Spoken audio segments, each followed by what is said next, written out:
আওয়ামী লীগকে পুনর্বাসনের দুঃস্বপ্ন দেখছেন।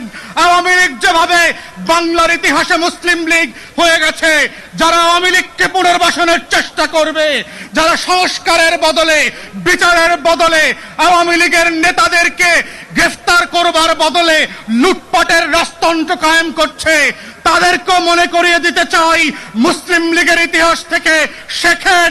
আওয়ামী লীগ মুসলিম লীগের ইতিহাস থেকে শেখে নাই বলে 60-এর দশক আবার 24-এ এসে হাজির হয়েছে। তাই গণ অভ্যুত্থানের স্পিরিট হচ্ছে বাংলাদেশ বদলে দেবার বন্দোবস্ত।